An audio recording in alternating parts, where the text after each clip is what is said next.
Well, well, well. Well, well, well, well, well. Well, well, well, well, well, well, well, well, well. Well, well, well. Looks like we are live once again. Looks like we are live once again. I have a sip of tea.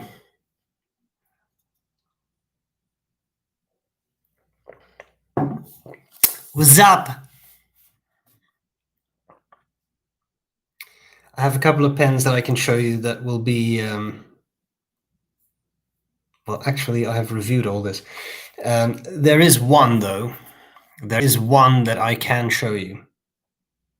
But first, let's have a look at how everyone is doing. How is everyone doing? How's everyone doing? It's funny because I know there's a delay, so I ask these things and I have to wait. But it kind of increases the excitement, doesn't it? Oh, what's going on? How's everyone doing? As you can see, if you follow me on Instagram, you know what I may know what I posted yesterday. But I'm working on my ASMR stuff, so I think the next logical step is some sort of whispering broadcasts. I am doing things. I don't know what, and you can't see my hands. Or something like this. ASMR. Anyway, for the fun of it, of course. I'm just having fun. I had a strange day, but very okay. Well, strange days have found us, as the Doors sang. So I fear that we will have an increasing number of strange days. I saw this meme a couple days ago, which is very obvious, but I thought it was kind of funny. That the point was, do you remember 2016? How horrid 2016 was? All these celebrities passed away. 2016 had nothing on 2020. With pandemics and killer hornets and racial issues that are terrifying and that I think people should speak out on, and I try to. So there is a lot going on. So yeah, there is that. So strange days. Yeah, I understand. I will try. I'm reading a comment. I will try to make schnitzel tomorrow. I never make food except omelette. Well, then you're in for a fun surprise. But the good thing is, that's the good news, isn't it? There are eggs. So the step from omelette to schnitzel, well, I won't say it's a small one, but there are eggs. So that may be a bit of consistency. So let me know how that went. I was watching a YouTube video about a pen show. One of the guys showed one of those red large pens and seemed to indicate that the darker color was from the older pens and the new ones are brighter. Yeah, I think so. I think so. That's the if we're talking about the Rushi, because that came up last time. Yes, it discolors. Sorry, it discolors over time, and it gets darker, which I think is nice. It's a material that patinas very nicely, and I find that quite attractive about that. But some people would like to keep their pens pristine, and well, then it's not for you. You know, it's just the way it is. Yes, we want more ASMR videos, huh? Yeah. Yeah, we could do another one. I happen to have this here because I was looking something up, but I happen to have this here. I think this is also very ASMR.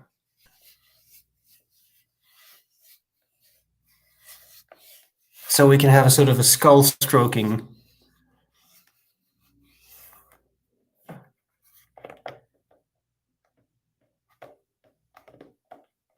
don't even know if my microphone picks that up. We can move to brain. This is decidedly creepy, isn't it? Anyway, so yes, more ASMR, huh? Yeah, that turned out really weird, but I did really enjoy it for some reason. Really weird. Anyway, hello. Oh yes, Roger is there. Yes. Yeah. I can do a pretty good Roger imitation. For some reason, I mean, obviously he's not talking himself because as you'll be able to see that his mouth doesn't move, but I can imitate him pretty well. He would say something like, I say, I haven't seen you in quite a while, haven't I?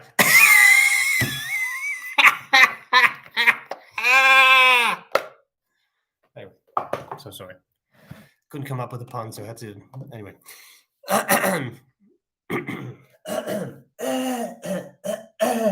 That could also be ASMR. Someone slowly suffocating. After spending a few thousand on Mont Blancs, I bought a Lamy 2000 and it's my favorite. Thanks for all the videos. Yeah. Well, yeah, I would understand that. I don't want to speak negatively of Mont Blanc because I think it is a brand that does a lot of interesting things. For example, all those fancy collector's pens they make, they may not necessarily be my cup of tea, but if you are interested in the Beatles or this or that, they at least they put a lot of effort in tacking on as many things as they can. So in a way, I think that's really quite cool. They aim at that market. But that doesn't mean that you really have a brilliant writer necessarily, although I have found that recently the recent nibs of them I use have really been very, very good. But you know, it's different purposes maybe. Whereas the Lamy 2000, I think, is really, that's a real writer's pen. Some of these pens are they're just made to write with. And yeah, I think that's a very good model, really. Timeless, been around for a long time. So I could see why it would be a favorite.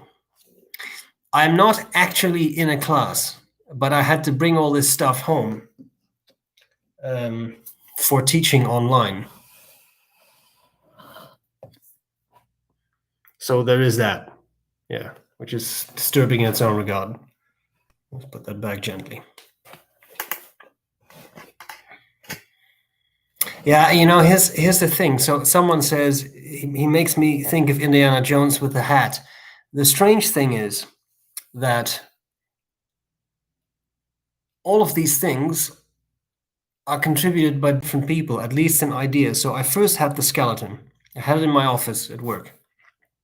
And a colleague from history walked in and said, "Oh, I've never shared office space with someone who has his own skeleton." Now, he's an incredibly fashionable person. So I said, "Yeah, but I think he needs some sort of accessory." And without blinking, he said, "A monocle."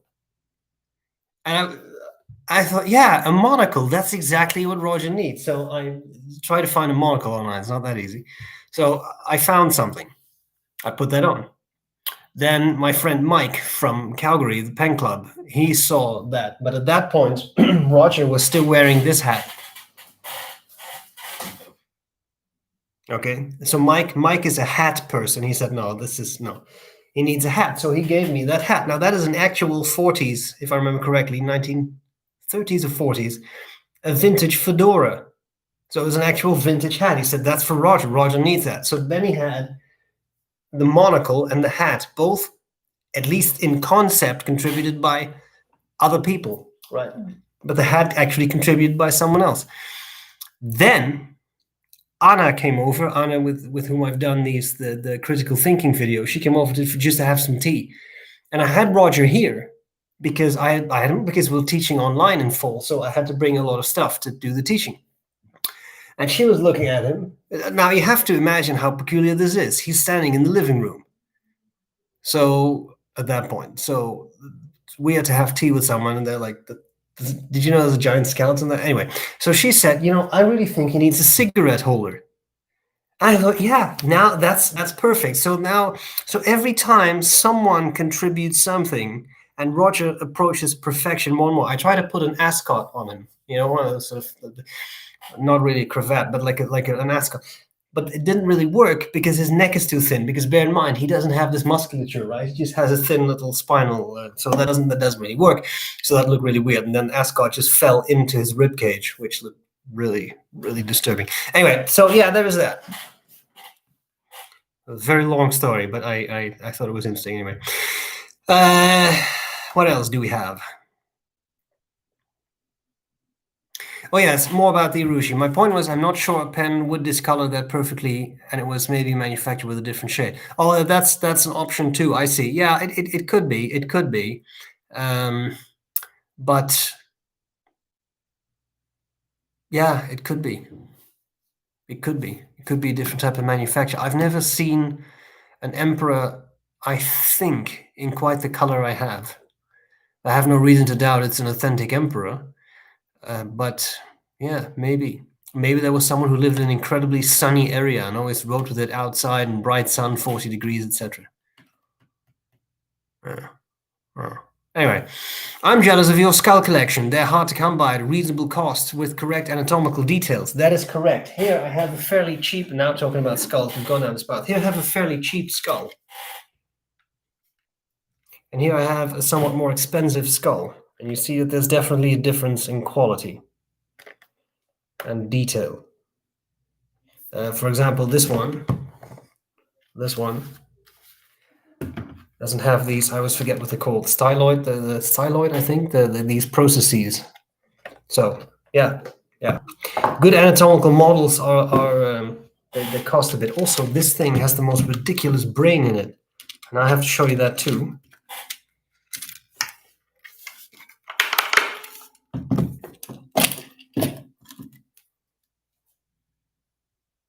It's very small. I mean, why is it this small? Like it's microcephaly or something. But also, oh no! Every time I make myself do it, it smells disgusting. It has this really peculiar rubbery smell. That's really weird. Also, if you want to have a little bit of hue, like tremendous creativity. So here you have the base of the skull, right? From the skull, base of the skull. Here you have this big hole through which the pons exits, and then it becomes your spinal cord, right? And with great creativity, this thing was called the foramen magnum, which means big hole. So now you know. I should put this away.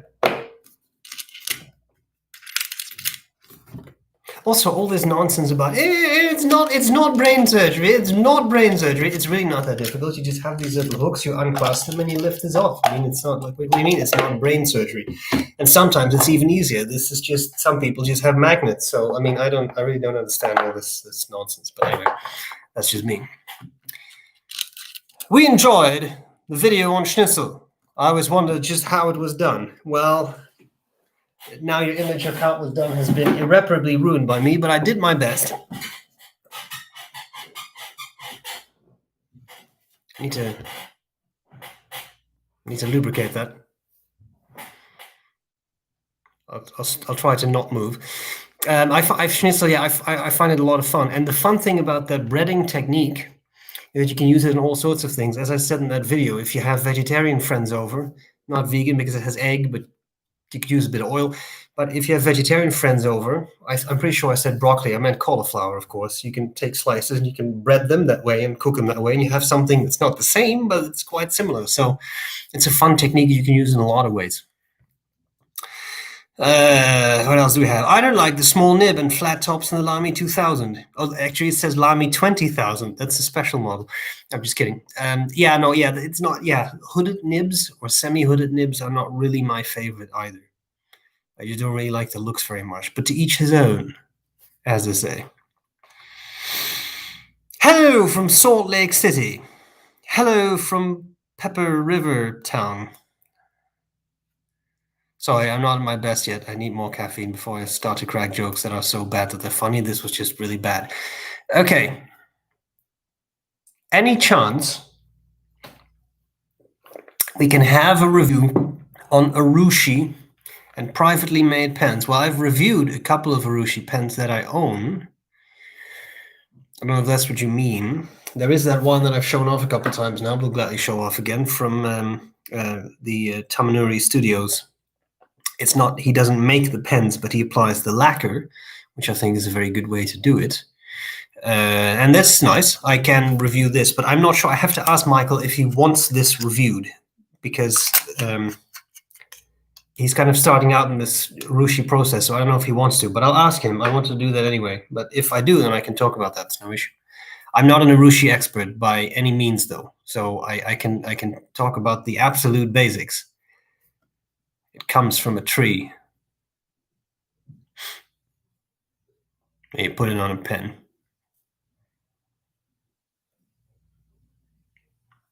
C'est ça.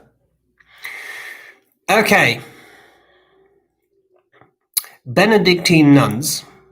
I love how this starts. Benedictine nuns registered 7,000 hours of Gregorian chants. The project is called Neumes. Yeah, that would make sense. Neumes are the notes that you use for Gregorian notation. That is pretty sweet. I'm going to look that up. Yes.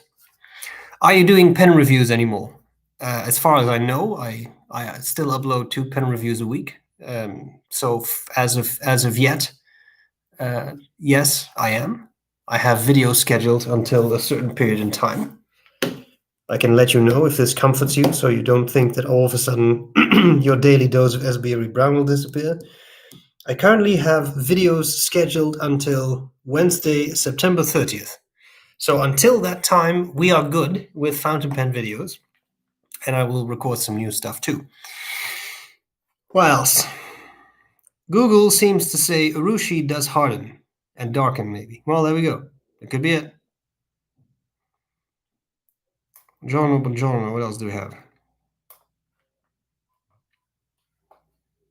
A leather vest for Roger. Yeah, it would probably have to be a child size because he's quite skinny, as you can tell. That's not a bad idea. Or one of those fisherman's vests with a hole, and you could put like pens in the pockets. I also thought of a lab coat, but the problem is then he looks like the Keel skeleton, and he can't have the glasses because he already has the monocle. I also don't want him to look like the Keel skeleton, but maybe the lab coat has to happen. He has a pocket watch on a chain. Yeah. Well, the problem with him and the pocket watch is where would we shove the watch?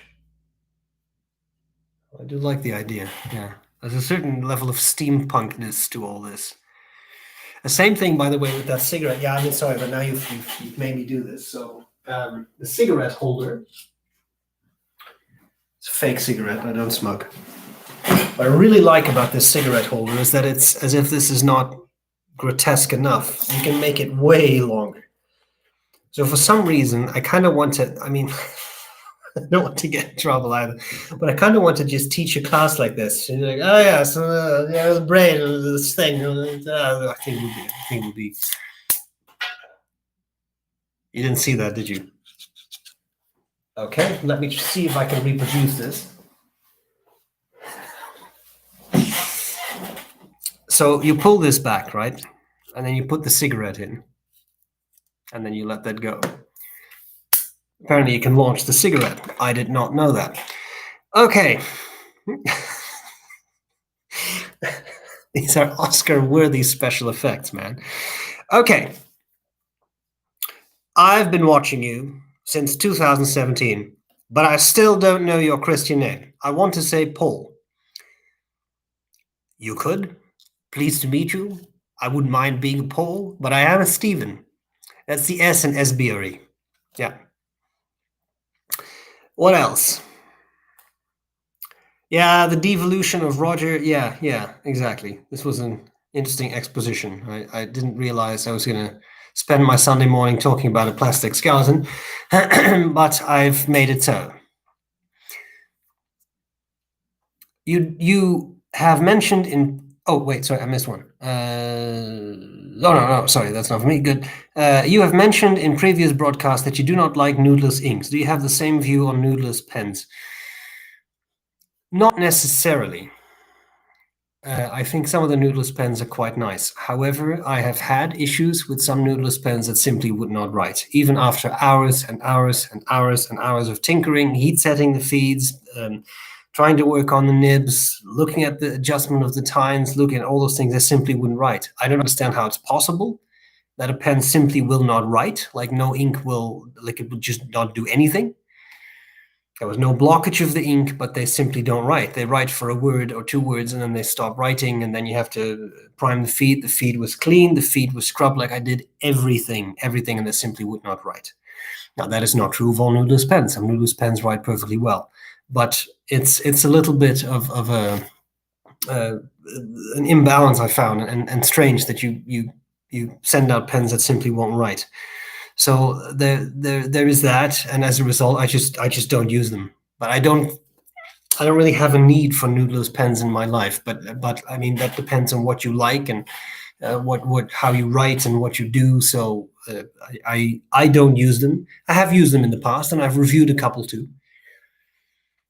I mean, I want to make that clear. Like, it's not like I'm on some sort of anti-Noodler's crusade. Like, everybody can do whatever they want. It's just that it's a brand that I don't give much consideration for all kinds of reasons.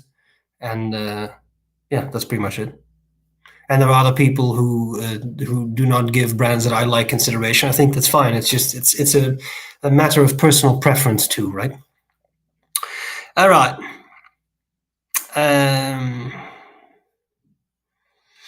All the skulls I've interacted with in recent past are more for Shakespearean purposes than anatomical accuracy. Well, hashtag little fun fact, Anna actually borrowed a skull to teach her Shakespeare class.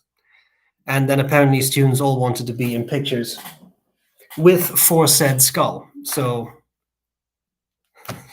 I understand. All right.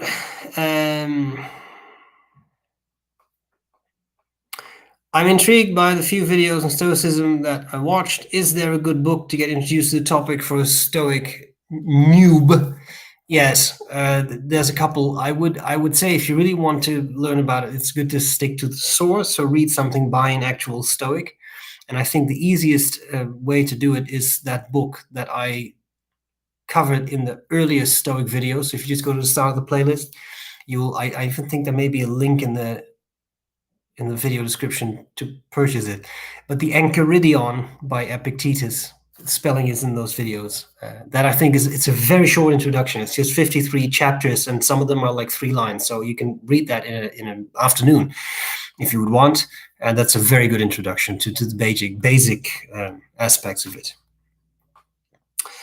Have I ever had the chance to write with a Wingsung 699? Yeah, I think I have, because that number sounds very familiar.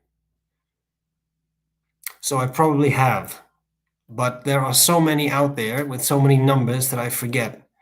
Is the 699, is that the Pilot Custom 74 clone? Because I want to say that it is. But then there's also the very big one. I guess I could just look this up. Wingsung 699. Or is it Twisby clone? I'm really... Vacuumatic Phil. Yeah!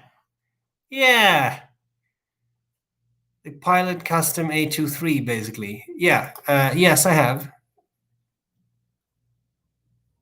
I've reviewed it too, but it's possible that review isn't public yet.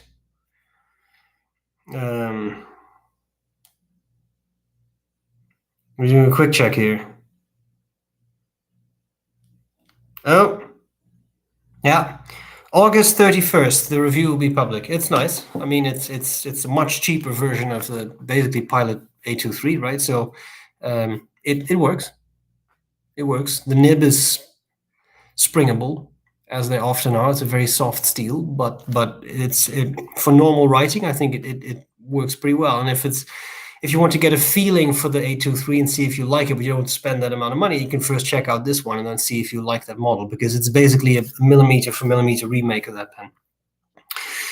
All right.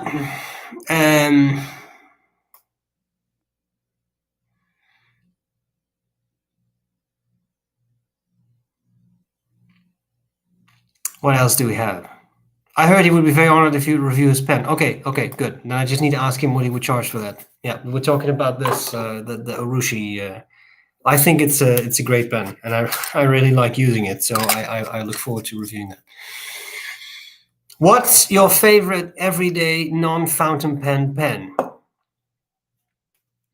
Yeah, well, not something for the everyday, because I just don't really use non-fountain pens much on an everyday basis. I have two pens that I use that are not fountain pens really. There is this, which was by a company called Mininch. It's a fairly solid ballpoint, but it has a pair of scissors in the back, which is incredibly useful if you are writing and you also need a pair of scissors. I also have this Labon rollerball, the Solar model, Solar, which is a rollerball, and that's also quite nice. But I use these rarely. I use that ballpoint to address envelopes. And that's pretty much all I use it for. And this I sometimes use if I really quickly need a pen and I don't have anything else to hand.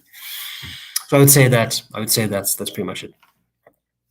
All right, what else do we have? Have I ever reviewed Stipula pens? Yes, I have. Index on my website, sbrebrown.com. Etruria Magnifica, the Stipula Splash, the Stipula, what was that thing called? Modello T, whatever, something with a titanium nib. A number. And the Passaporto, yeah, no, hundreds. Probably not hundreds, but I have reviewed it, a couple, yeah. But again, sbrebrown.com indexed all my reviews. Have you experienced spinning grip sections with the newer 2SB 580 models? Yes, I have.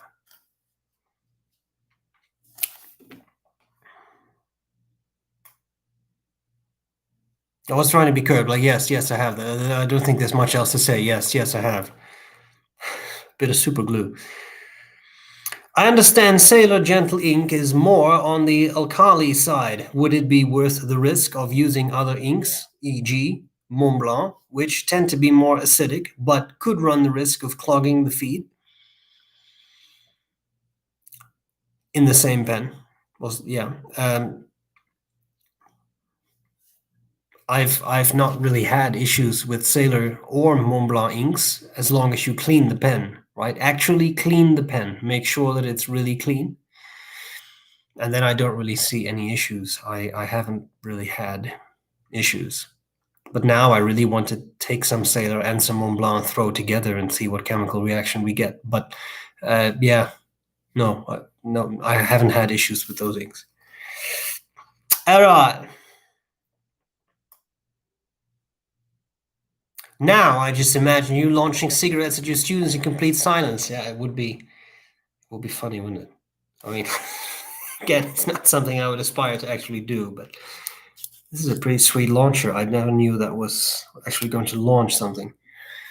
Yeah, rather distinguished, isn't it? Sort of thing, you know. I've had these professors, you know, from the United Kingdom who'd come in from London for guest lectures and such, and they have this thing, you know. Yeah, Tom did research years and years. And, yeah, absolutely interesting. Incredibly fascinating, really, when you consider a topic like that. You know? And you have no idea what's going on. I don't know where they're going. I don't think they know where they're going, but it's very interesting. Anyway, I'm so sorry. This was just a distraction. I've been trying to get back into reading in the age of the corona since we all have the time now. Yeah, I have not read Pale Fire, so I don't have a take on the book. But yeah, this is a nice time to kind of reconnect with reading and do, because we have time, right? So I think it's a nice thing to do at this point. What else do we have? Nice.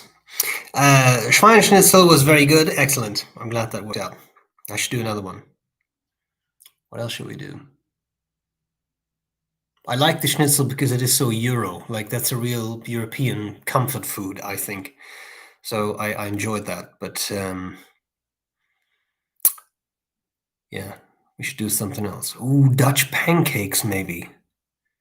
Which is basically une crêpe, which they call crepe here. Probably because they want to order crap.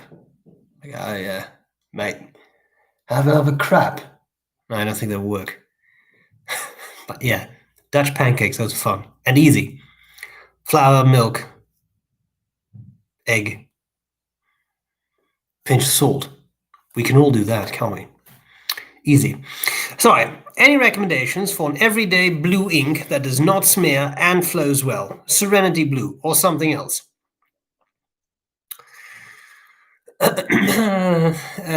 Yeah, Serenity Blue.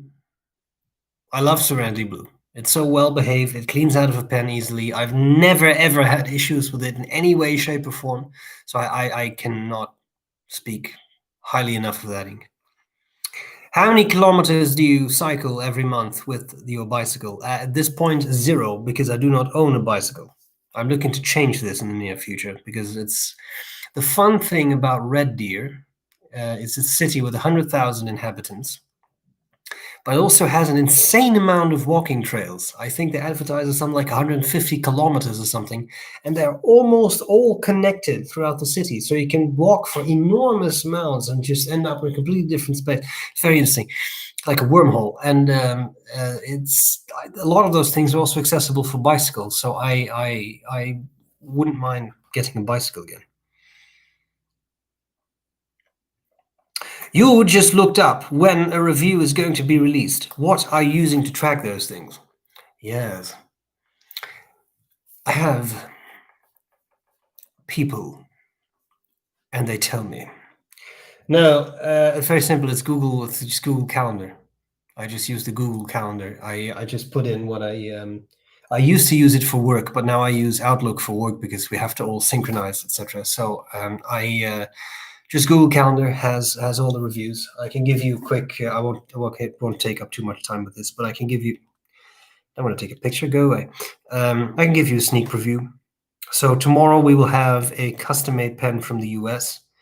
Wednesdays right now are reserved for the personal pens. I don't want to do too many in a row, so I thought maybe if we do one a week, that would be interesting to people. People seem to like those videos, so that's going to be an interesting one this Wednesday. What else do we have? I'm just going to scroll to July, take a random day. There's a Armando Simoni Club Bologna Extra Lucens coming up.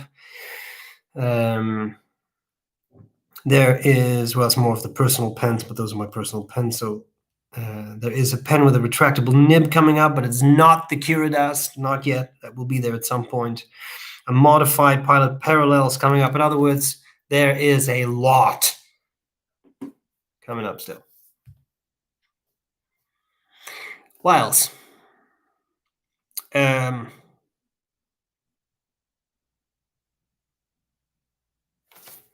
Nice. I launched my cigarette in your general direction. Yes, this is a Monty Python-esque scenario.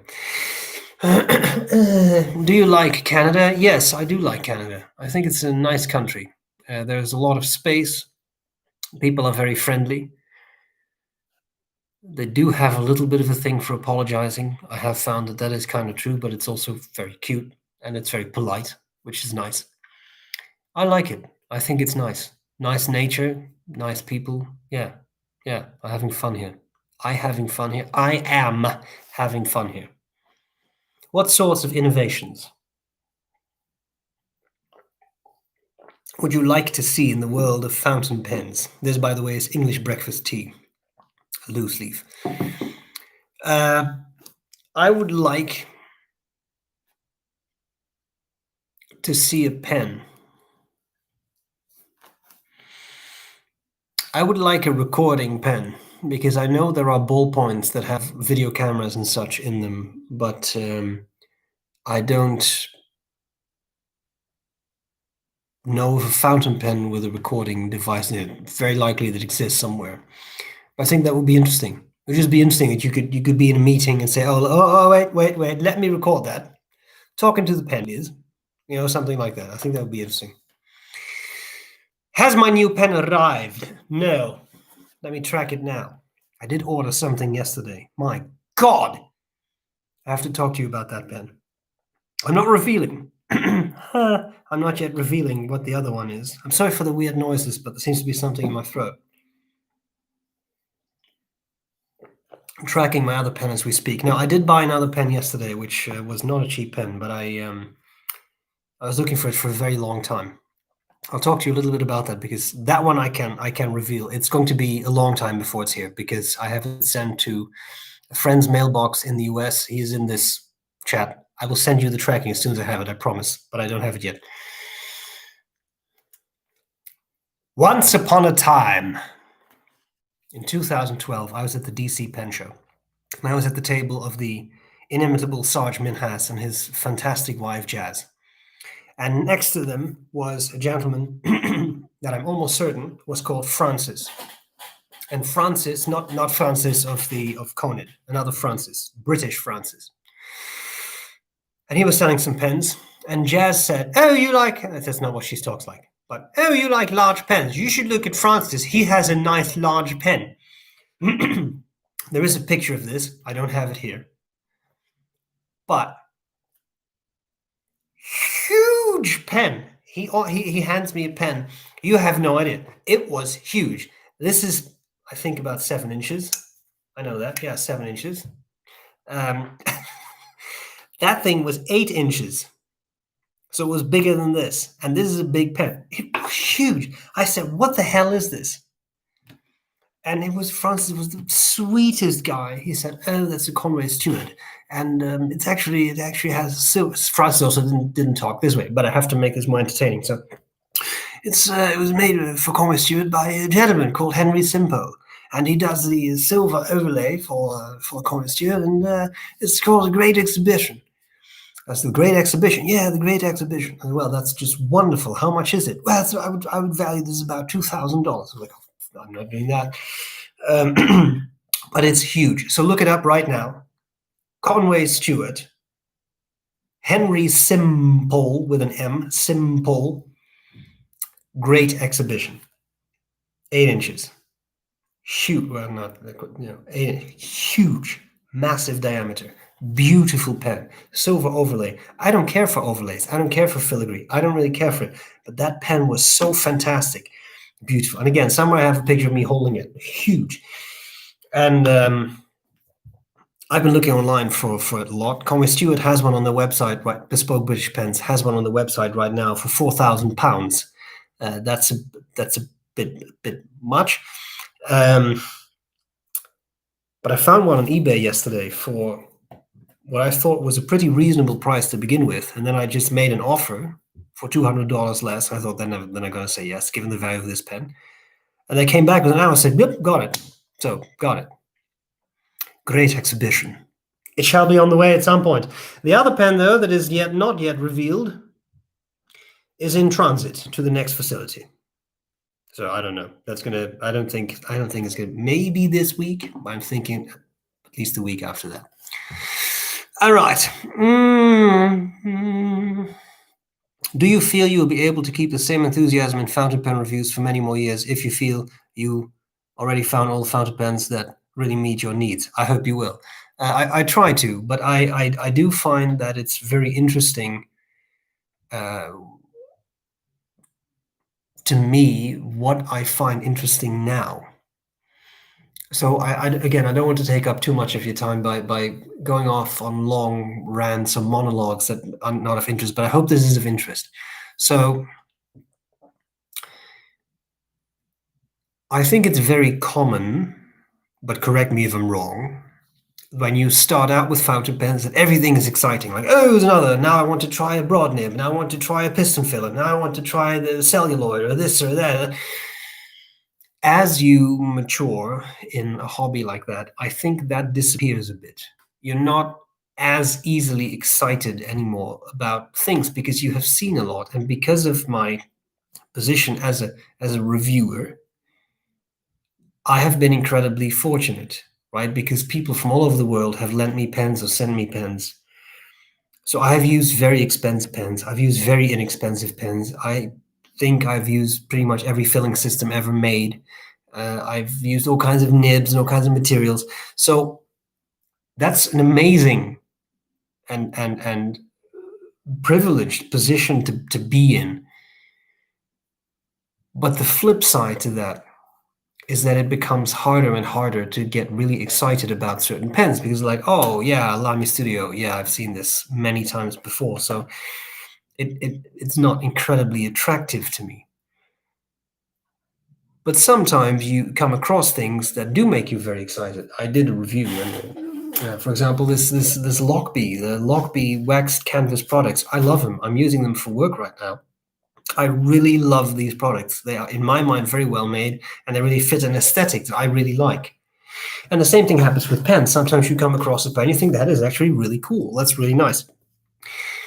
But it would be unfair if I would just not be enthusiastic about something in a review because people send me something, make something, or whatever. I mean, I want to be enthusiastic about everything.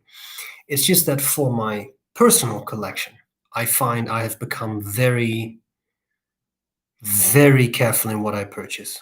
So there is the mystery pen that's on the way, but there is also this, as I said, this great exhibition which I've wanted since 2012, but I could never find one at a price that I was willing. Like the price was never right. I was never willing to spend that much money on it. But beyond that, I don't know when the last time was I bought a pen. I think that probably goes back to 2017 or 18. So yeah, keeping that enthusiasm is an issue. But on the other hand, you get to enjoy what you have. And I do really enjoy what I have. Every pen I have, I use. One time or another, I use them all. And I only have, we decided that last time, something like 30 or so, which I know is a lot of pens, way more than anyone needs, I think. But if you consider there are people with hundreds of pens, I don't want to be in that position. So for me, this is very comfortable. I have what I really like, and I use it, and I'm very happy with it. Lengthy answer to that question, but how many ink bottles are too many ink bottles? Well, I think strictly speaking, two, because I think you only need one. But that's not realistic because we all like inks. There's obviously no objective answer to this question, but for me, if I had realistically, if I probably had 3 or 4 inks, I would be happy. I'd be content. If I had 5 to 10, I would be more than happy. I find myself reaching for the same inks every time. I can show you a quick like what do I have right now? I only have I think maybe 4 pens inked. So I have this Visconti Opera Master Tobacco. My writing is probably going to be mirrored, but it doesn't matter. I'm just trying to show you off the ink. I, by the way, have a video coming out, not yet, but my personal favorite 10 inks, which is dreadful to do, not because of the choice I had to make, but it's almost impossible to do a proper ink video for me. Like the lighting is always wrong, and then it looks different on people's monitors. I hate doing ink reviews for that matter, because invariably I'll get a response like, that ink does not look what it looks like in real life, because in real life the ink looks different from what it looks like on your screen and your video, and you suck. So it's always like that, which is fine. But yeah, that's why. But anyway, my personal 10 favorite inks, I thought what I did in that video was not really try to give a perfect one-to-one representation of the ink, but more do something like, here are 10 inks that I really like. This is roughly what they look like. Here's a picture on my website. If you like it, then look it up on other websites that have better color, like color balancing, white balance, etc. And I will explain to you why I like this ink. And then if you like the story, then maybe you want to check out that ink and you can see if you like the color. I think that's the only way I can do it. So I have 4 pens inked up. I have the Opera Master. I have a Leonardo Momento Zero Grande. I have that Rushi pen I'm showing you. I have my Delta Roma Imperial. Beautiful pen. Love that pen so much. And to my surprise and slightly egotistical, I see that I have inked up no less than 3 with my own ink. But that's okay. You can also see how it looks a little different, huh? It looks a little different. This was just a computation I did. Don't have to worry about that. And this is La Bonne Blue. I also really like La Bonne Blue. I have that in the Delta. So yeah, again, I don't need a lot of inks, personally. In which language do you think in your head, as opposed to in which language do you think outside of your head, which I suppose would be talking, wouldn't it? I suppose. More and more English. And sometimes I talk to friends in the Netherlands, and then It's strange because it's not. I mean, I was born and raised in the Netherlands. I've spoken Dutch all my life, so I don't foresee myself losing the ability to speak Dutch. But the strange thing is that I notice that I start to put in little um, placekeeper words as you do. So in English, you say things like so, or well, or like a lot, right? Like you do like with the thing, like a thing, like, or well, or so, or like what I say, or right. And I find that I'm speaking Dutch and I just slip that in. Like, well, I would say something in Dutch, like, ja, nou, zo gaat dat. Ik weet ook niet hoe het gaat. Right? En oh, wacht even. No, sorry. And then see, now I switch to Dutch. Like, wait a minute. No, right. So you slip in these strange words that you use as placeholders because you're trying to give your brain time to think about what you're going to say next. Very interesting. So that happens. So a bit of Dutch, a bit of English. Yeah, that's pretty much it. Yeah, this is about the pancakes. Do you have stroop? Yeah, that's the issue, right? Switching to Dutch. Probeer hier maar eens dus de rietsuikerstroop te pakken te krijgen. Hè? Want dat gaat dus niet zo makkelijk. Want het is hier natuurlijk allemaal maple syrup. So, in other words, for my Dutch friends and those of my friends who don't speak Dutch, in Germany? No, I've never lived in Germany. In the Netherlands, that was the schnitzel influence. In the Netherlands, we don't eat our pancakes with maple syrup. We eat it with sugarcane syrup. Rietsuikerstroop. And that's not so easy to find here. I found. Maybe I'm looking in the wrong places, but the supermarkets have probably 5 or 6 varieties of maple syrup, which is amazing. But sugarcane, no. There's all kinds of other syrups. I found the most obscure, to me, things like, blueberry syrup or mango syrup. Like, it's fascinating, to me, quite exotic. Simple sugarcane syrup. Van Gilze. Dat mis ik dan wel weer, een beetje. Om heel eerlijk te zijn. Reeds. Oké. Brompton folding bike. Now there's an idea. I live in an apartment, you see. But then I do want it to be comfortable. Are Brompton folding bikes comfortable?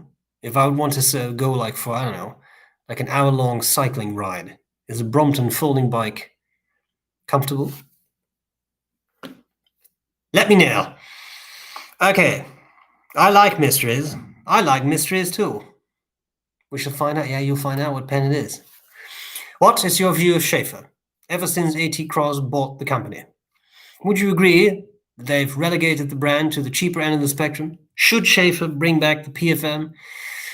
I think a lot of these big brands now, whether it's Parker or Waterman or Schaefer or Cross, they're not my favorite pens. And for the simple reason that I think that they make pens and they go on their names. You know, they go by their names that have been established decades ago. And that's it. And I think what I don't really want to say find off-putting, because that's very strong. I don't actually find it off-putting. But I think one of the issues I struggle with those companies is that I don't see a lot of creativity. It's a lot of rehashing of old models, and here's the umpteenth variation in finish of the ATX or the whatever, and that I find a little sad. On the other hand, I will say most of them are great writers. I often recommend people, some who are starting out, get a Parker or get a Waterman, because even the $30 ones typically write pretty consistently, and that you have to give them, like they have that pinned down, right? They churn out pens that write. They may not be the most exciting, but they'll write. And sometimes that's all you really want. At PFM, yeah, why not? Right, not. Nice glasses frames. I use similar Ray-Ban and Tom Ford. Is this Ray-Ban? Yes, it is Ray-Ban. I thought it was. Yes, I've never had Ray-Bans. I also have Ray-Ban sunglasses, which I rather like. They have to be prescription, otherwise I don't see. But, yeah, I think once this Corona thing settles and I can go to lens crafters again, I think I may be in need for an upgrade. I had this for over a year now. Something, you know. What model of Rolex do you wear, or would you like to own? I don't know. I'm not a watch person, and I draw a firm line. I draw a rather firm line in the sand. You see, I don't really want to become a watch person. So I don't have it here. I have my trusty Seiko, which is good. I like it. It cost me 300 euros, and that's what I was comfortable to spend. It's odd that with pens I have not that many scruples, but with watches I'm like, oh my god, 400 bucks, are you insane? And that's not even expensive for a watch. Yeah, I don't know. Double measures, double standards. Met twee maten meten. Is there a solution to combine highlighters and fountain pen writing? When studying for university, I always lack some color in my notes. Well, there are fountain pen brands that actually have highlighter ink. Noodler's has one. Notice how I mentioned that one first, which is, I forget the name, but bright Democrat green and something like the glory of Republican yellow or something. Like they have these, I don't know, like it's probably something like, I forget the names. They used to have them. They also had a dry erase ink, which was quite cool, but that's not your question, but that's quite cool. I remember there were these highlighter inks from Noodles, and I've used them and they work pretty well. You don't use them in a fountain pen, you use them in something with a marker tip, like a Preppy with a marker tip. And Pelican also has a highlighter ink. They used to only have yellow. Now they have yellow and green. And I think my mate Murray at some point had a highlighter ink. I don't know if that was Pelican. I don't even know if that was for fountain pen now that I think of it. Like may have just have been like a marker, a refillable marker. In any case, the Pelican inks you could use in a fountain pen as you could with the Noodler's, although I think the Noodler's inks may have come with a warning not to put in a fountain pen. I'd have to look that up. In any case, the Pelican inks were meant for fountain pen use, and you had a yellow M205 and a green M205, and they came with the inks. You could buy the ink separately, and they would be highlighter inks. So that is an option. I don't know if your question was, is there a highlighter ink for fountain pens? So the answer is yes. Or is there a way to use highlighters in such a way that it won't smudge your fountain pen ink? That's a tougher question, and that may be one that, I don't know, maybe a Noodler's bulletproof ink, something that is really hardcore, would not be smudged by the highlighter, but I think that would be pretty difficult. Of course, another thing you could do, because we're talking about university notes, another thing you could do is if you have multiple pens, you could just put different colors in and write about different topics with different colors. That's something I've done in the past, and that has worked pretty well for me. Yeah, so that's it, I think. Opinion on pigment inks. Yeah, again, very good cleaning. Very good cleaning. There is that.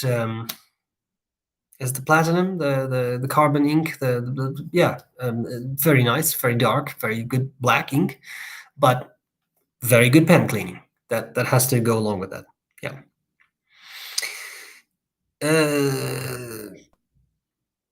I'm studying motor control theory for rehabilitation. Are there cognitive psychology applications for this knowledge? Yeah, I think so. There is always an interest in the effects of brain trauma on cognition, and cognition can also include motor output and such, right? So there is that.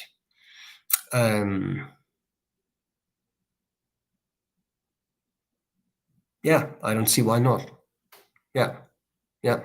And we teach a bit of that stuff too, with how your brain controls your body, for example. Yeah.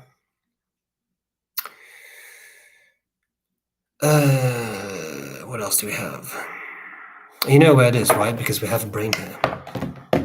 There are different parts of your brain involved in motor stuff. There's, of course, the cerebellum in the back here. This is the front, this is the back, this is the bottom, this is the top, which does things with balance, muscle tone, fine-tune motor things.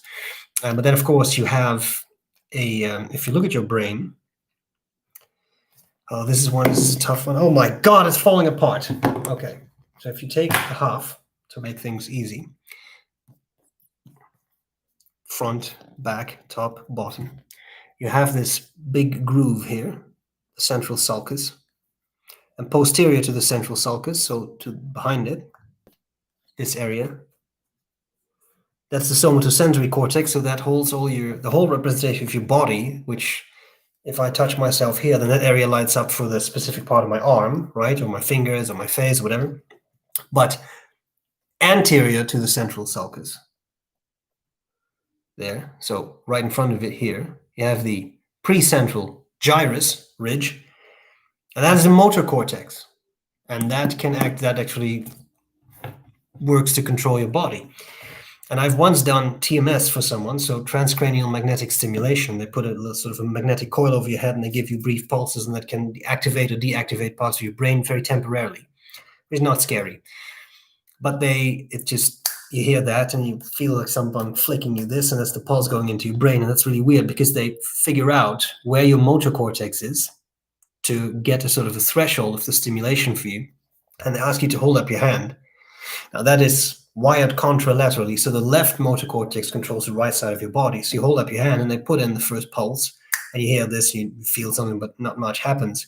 And then at some point they hit the right threshold and they stimulate you, and then your fingers, not that strongly, but your fingers contract.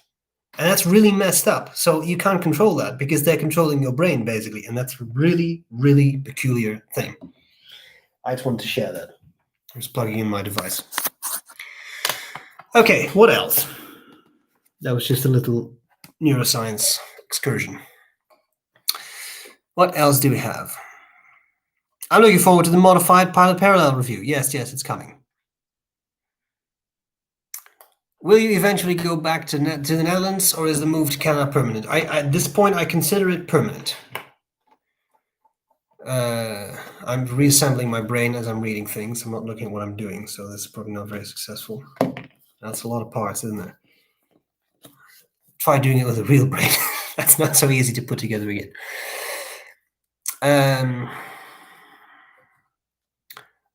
Got one of the carbon fiber and rose gold 1999 limited run Monteverde Innovas. How now to wait 5,000 years for it to ship? Oh yeah. The shipping is interesting now, isn't it?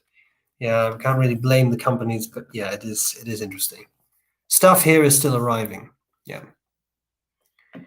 Hello, sir. Thank you for consistent reviews. I love the succinct format. I've proudly ordered a Retro 51 Tornado. Excellent. Those are fun pens. The issue with me is that I don't like to waste anyone's time, he said, being in a 57-minute video stream. But for the reviews, you can approach reviews in different ways. So you can have a lengthy talk about how you got a pen and what you like about it and all those things. But I don't really care for that. For me, what other people do is their business. But for me, I just want to give people a feeling of what a specific pen is like. And I don't care about the 20-minute backstory of how you got it, and then you talk to this person, and then the pen showed this, and then he walked in and he was wearing a red hat, and then she came in, she was wearing a blue scarf, and then they were talking, and then to me that's not relevant. I try to stick as much to the facts as I can, which in a review is almost impossible because you deal with feelings and what you like and don't like. But that to me is most important, that you get a feeling of, okay, here's a Siahi pen. If you use it, what is it like? And then you say, oh, okay, well, that's something I might want to check out. Or, well, that's something I just don't care for, so I'm not going to purchase that. But I think if you can't do it in 15 minutes, then you maybe should not do it. That's for me, right? Again, what other people do is their business, but for me, like that's my rule. It's like, okay, 15 minutes is a top. Like tops beyond that, I don't really want to do reviews, except in exceptional cases. Sometimes you have a very specific collector's piece that just requires a lot of talking about it. And there was this piece and there's this part and they tacked on this and here's a button. But for a typical pen, I try to stay 15 minutes tops. Yeah. Henry Simple, yeah, wonderful guy. Yeah, I look forward to it. I really look forward to it. That's really a pen I'm very excited about.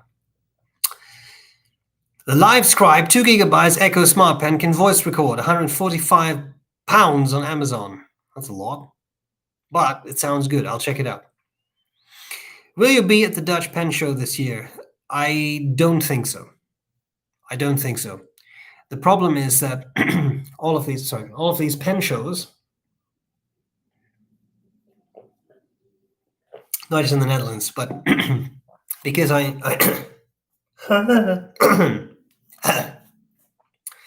because I'm an instructor at a college, my term starts, and then I kind of have to be there because I have to teach. So basically September, October, November, December, and then January, February, March, April, I kind of have to be on site. And I could occasionally go to a conference or something, but it's difficult for me. So October, that's probably not going to happen. I hope they'll be able to do it, given Corona, etc. Because pretty much, like pen shows, pretty much all over the world are cancelled. So I hope it'll happen.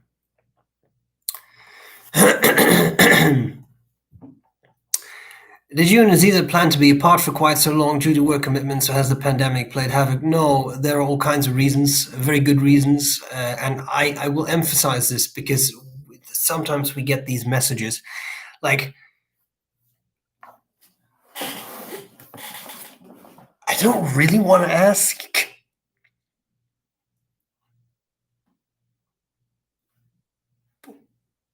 but are you still together? And that's a very fair question.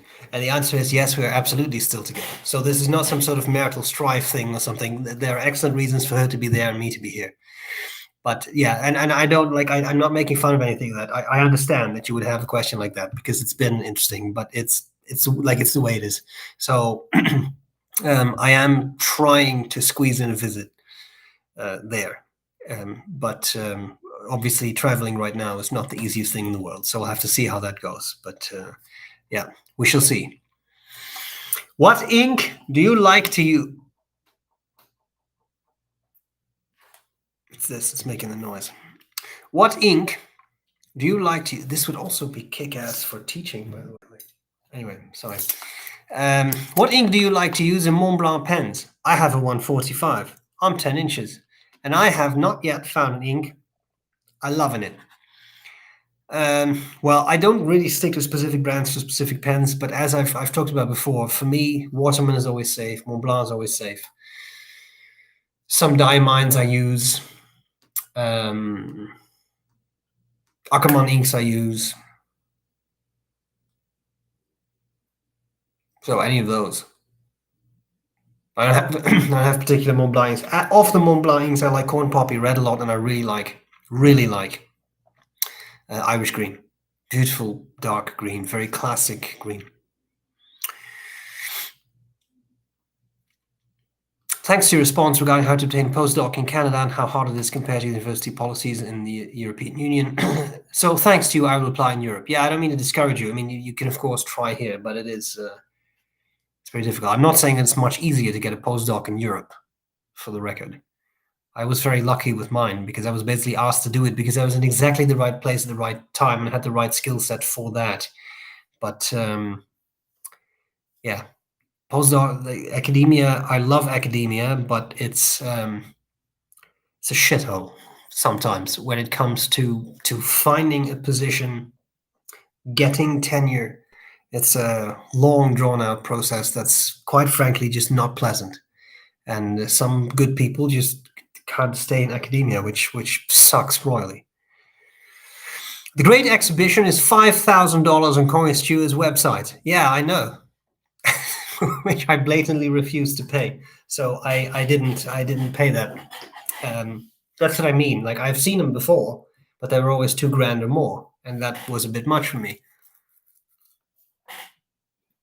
But I didn't pay that now. Exactly. Sometimes you just luck out, and it is massive. It's 8 inches, which is a good size. Trust me. Every filling system. Familiar with holding the ink in your mouth? No, but Aziza has. she has tasted ink in the past. She stopped at some point when she tasted something particularly nasty. Of course, there's also all kinds of chemicals in ink that are really not good for you, but try to convince her that. You're the person who got me hooked on fountain pens. Your accent's charming and your knowledge was unbelievable. I look forward to seeing more of you since Mark's gone. Mark? Matt, I think. Matt, the pen habit. I think. Was there a Mark? Miss Mark? The hell is Mark? No, I'm just kidding. I think Matt's fine, no issue. Yeah, no, yeah, well, thank you. I appreciate it. To me, there are a couple of things that are very important, and I don't know if I always succeed, but as I said, I want to do reviews that are to the point. I don't want to waste anyone's time with incredibly long videos, because if I'm looking for a review of a product, any product online, I don't want to sit through a 45-minute video unless this is a massive purchase and I really want to know everything about that product. I just want to, again, this is Bertrand Russell, man. What was the quote? When you are studying a matter or considering a philosophy, ask yourself only, what are the facts? And what is the truth borne out by the facts? That's not possible with a fountain pen because, again, feeling comes into play. Oh, furore. Oh, it's so pretty. Pretty! So that is something that you will have to address, right? And what does not write well for me may write well for someone else because they have a different angle or they hold the pen differently, whatever. So you can't always just do the facts. But that is what I try to limit myself to. I don't think it is, but again, this is me. I'm just talking about me. I'm not talking about any other reviewers. They can do whatever they want because that's their style. But I don't want to talk for 15 minutes about how I talked to this person I met, and then they got the pen here, and I don't find that interesting to share. You know, like it's just, what is it? How much is it? How's it write? Writes pretty well. Okay, now you make your decision. Go away, fly, little birds, and decide if you want to purchase this or not, if you want to consider it for purchase. What is the best unexpensive pen you used?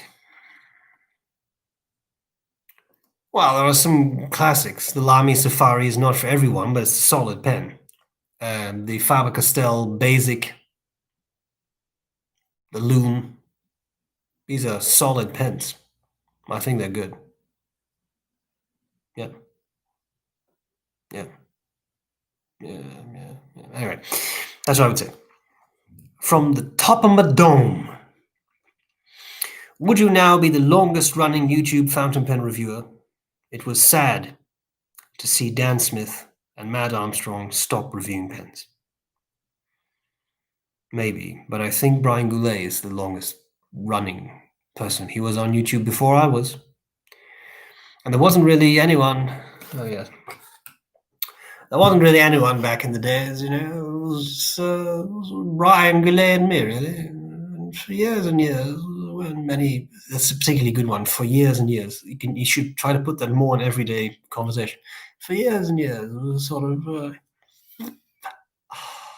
It was a sort of. I don't actually think it's connected to anything, by the way. It's just. There was not much going on with Brian Goulet and SBREBROWN, really. And then Matt came on the scene. I remember him, very excited young fellow, rather nice singing voice, if I recall, within living memory. And then he buggered off one day, didn't he? He just said, "No, I'm not going to do this anymore." And he was gone. I remember that.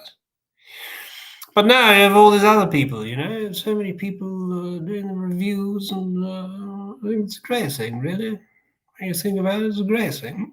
There are all these different opinions going on, and you can look at this person, you can look at that person, you've got a lot of males, you've got a lot of females, you've got a bit of everything, really.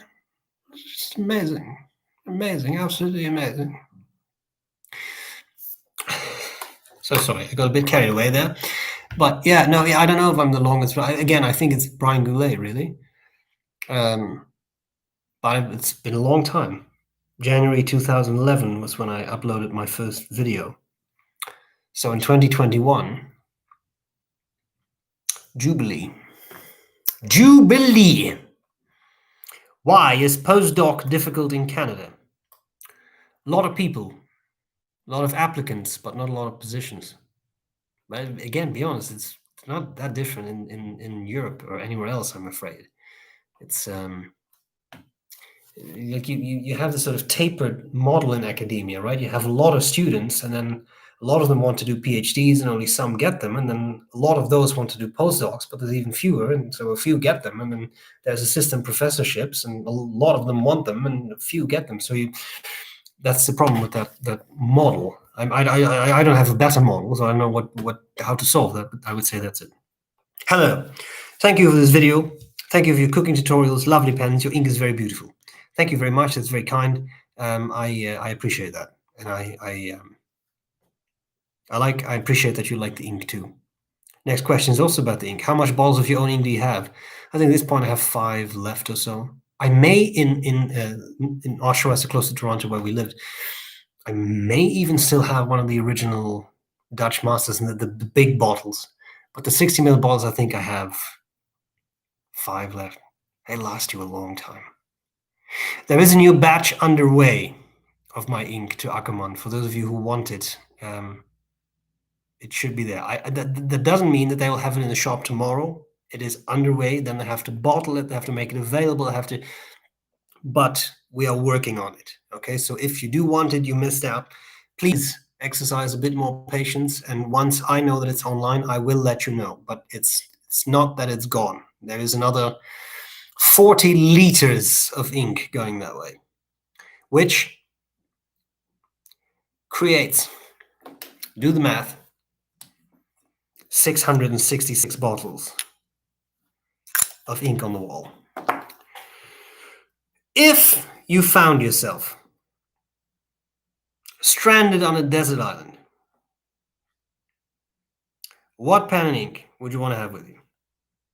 Both pen and ink can be something you may already own or wish to have. Well, at this point, I would probably take that Conan Studio Great Exhibition because not only is it 8 inches, but it's an eyedropper. So I think I would ink that up once, and then for the rest of my life, I'm good. In a more realistic vein, I really like my Opera Master. That's a wonderful writer, and that paired with SBREBROWN ink is a really lovely combination. It is what you saw top. It writes like this. Beautiful. I know this is not in focus, but it writes like that, which I really like. Alright. Have I ever considered reviewing a Hakase fountain pen? Someone in Calgary was considering purchasing one. If that goes through, then I'm sure that I can borrow it and review it. Will our podcast return? Potentially. We shall see. Which are good pens? Comparable in size, half to the M800 MB146 Dual Fold Centennial.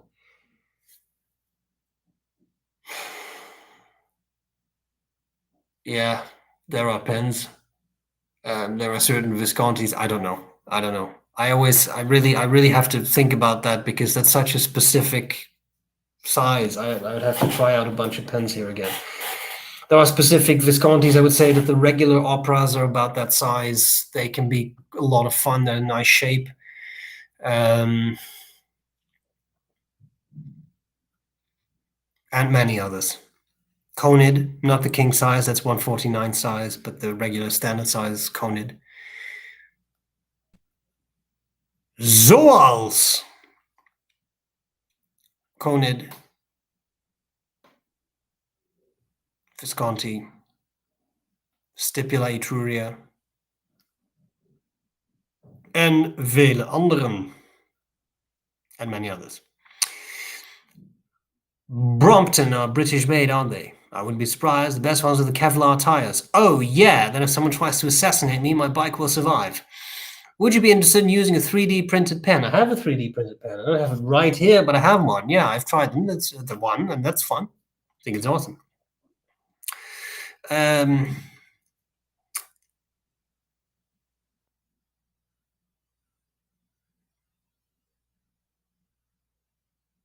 Yeah, okay. That's input on the Brompton. Okay, okay, okay. Have to consider. Have to consider. Are Mont Blanc pens worth the price? Yeah, the standard answer to that question is always if you're willing to pay it, then yes. Because, I mean, to some people, they absolutely are. Some people refuse to use anything but Mont Blanc. I find them a little expensive. Yeah. Are they nice pens? Yeah. And to some people, it's a matter of I don't care how expensive they are. I just want the prestige of the White Star. Right? So, do you still have your Pelican M1003B and will there be a personal pens video about it? No, that one was yoinked by Aziza. So she has that in her her collection. I mean, obviously we don't we use each other's pens, but she took that to Toronto, so I don't have access to it now. Yeah, she also has my. Well, that's also not mine, but I mean, she has the Akamon Dual Fold, which is a nice pen. It's a nice pen. Oh, this is a good input from Zimar. Zebra mild liners are usually safe. We're talking about the highlighter stuff, so that's a good suggestion. Thank you. Has Corona really changed my life? Well, I mean, I don't go out so much anymore, but I overall no. I mean, I just try to be careful. I go out as little as I can. A bit careful where to go. Things are slowly opening up again here. I dread that this will just lead to a second peak and then we'll close down again. But you simply cannot keep everything closed for months and months and months on end. From the perspective of the economy, from people with their jobs, that's just not feasible. So I also understand this decision. So I get it. I get it. Yeah. What pens are overpriced in your opinion? I think every fountain pen is. I don't think there's a single fountain pen where you say, "Oh yeah, penny for penny, you get back exactly what you put in." I just don't. I don't believe it. Like I just think they're all overpriced. Some are massively overpriced. Some are overpriced, but I think yeah. Like here's a yard lead. Well, it's solid sterling silver. You don't the value of the silver is nice, but it's not. That doesn't make up the price of the pen. But then if you realize that this entire pattern, which I know you can't see very well, but this entire pattern is hand hammered, well, then I'm willing to pay a bit more. That's handwork, right? If it's a matter of injection molding, so to speak, hundreds of thousands of pens a day, that's maybe a bit much. But you know what I mean? Like you make them basically entirely by machine. Nothing is human interaction. Everything is, yeah. Then is it really an $800 pen? I don't know. You know, so I think they all are. I really think they all are. What wet? Black ink. Would you recommend for a relatively dry pen? Also, do you recommend buying inks over eBay or Amazon? I'm afraid to pull the trigger in fear of them breaking on the way. I have bought almost all my inks online, one point or another, and I have never had an ink break. But the first time for everything, it is a glass bottle. It's a risk. But if you don't have access to a fountain pen shop close by, for example, what else can you do? But discuss it. Like if you go to a really dodgy eBay seller with a 10% satisfaction rate, yeah, and the ink breaks, well, then you know you're screwed. But on the other hand, if you like, I go to pen shops, right? So I mean, not necessarily physically, but I mean, I go like here we have in Calgary we have Reeds. I don't think I've bought an ink there, but in the Netherlands, again, I have the inks I want, right? But in the Netherlands, I would just order it online. But get to know the retailers, right? And I'm sure that if you would order an ink from Appelboom, if you would order ink from La Couronne du Comte, from Frank, from Fontoplumo, I'm speaking of the Dutch retailers that I know personally. If you were to buy it and your ink bottle would break, I would be hard pressed to believe that they would not send you a new one. I just say sorry, and they would just send you a new one. You know, I really wouldn't worry about it. What was the other question? The wet black. Yeah, Aurora Black is the golden standard of blacks, and I found that to be a superb ink that works really well, flows really well. So I would recommend that. Cane syrup in southern cooking, Nolans, for example. Ew. another avenue opens. Maybe I should go to a more specialized cooking store or something. I might be a bit of trouble finding that in Red Deer, but that's a good idea. I mean, you can order stuff online, but you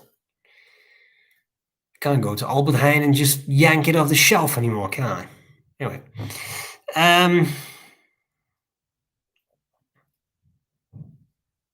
Vita R does ink reviews on YouTube that include putting highlighter over the fountain pen ink. Oh, that's great. Check it out. Thank you. Thank you for the suggestion. That's good. I don't really use highlighter on fountain pen ink, so I'm not the best person to talk to that. When I do it with writing, the typical I do is I don't have a highlighter here. But what I typically do is imagine that this rollerball, there's another rollerball, that this is my writing and I want to highlight it with a highlighter. Then typically what I do is just this, and then it's highlighted, highlit as well, right? Without actually smearing the ink. Just an idea. Pelican says to use its highlighter inks only in some of their pens specifically designed for this. Yeah, I know. I had the M205, the yellow one. I bought that, I think, when it came out. It had a double broad nib, which was really not that broad. It wasn't a superb highlighter in that regard, but it was broader. I think I have put it in preppies with marker tips and it worked fine. But I don't know if there's something about that ink. I mean, if Pelican says so. My other issue with those things is, are they saying that because they don't want you to put their ink in other pens but theirs? Or is there a real reason? What I did, I remember now because it's been a while that I did this, but what I did was I would just take the highlighter ink and I would just put it in a pilot parallel with a 6mm nib. And then you can even use the smaller ones, but I use 6mm. That's beautiful. You have a really good highlighter. And I never had issues with them breaking down with that ink or clogging or anything. All right. Faber-Castell Grip Dry is a dry highlighter that doesn't smear ink. It's a colored pencil, not an ink. Oh, that's really cool. I'll check that out.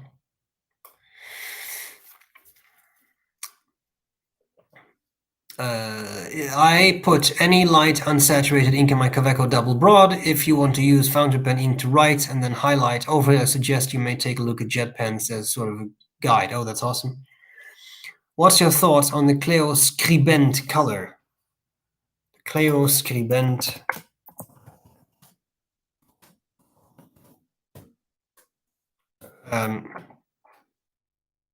Oh, that looks nice.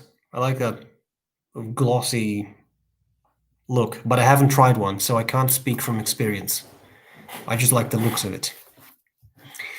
Have you ever thought about making your own line of pens? I have thought about it. It's never really, we call that come off the ground? No, I think that's Dutch, isn't it? It's never really happened.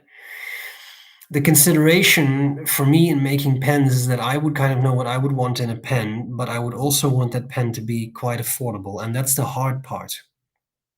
Because a lot of pen makers would say, well, let me rephrase that, take it one step back. What I would want to do is say, oh, here is my pen. This is a model that was made for me, and there is X of these pens in the world, and that's it. And, but that's actually very expensive because any pen maker would have to design that specific model. I've had talks with pen makers, but often it boils down to, well, we could do this model that we usually do, but in a material that's exclusive to you, which is also fun. But to me, that is not as fun as having a model that's a completely new model. But of course, they would have to design it. They have to make it. They have to do all these things, which makes it a lot more expensive. And if I now launch pens with a cost of, say, $500, then a lot of people would be excluded. And they would say, I can't afford that pen, but I want one. And I want to try to avoid that. My ink is not cheap, but you do get 60 milliliters of it.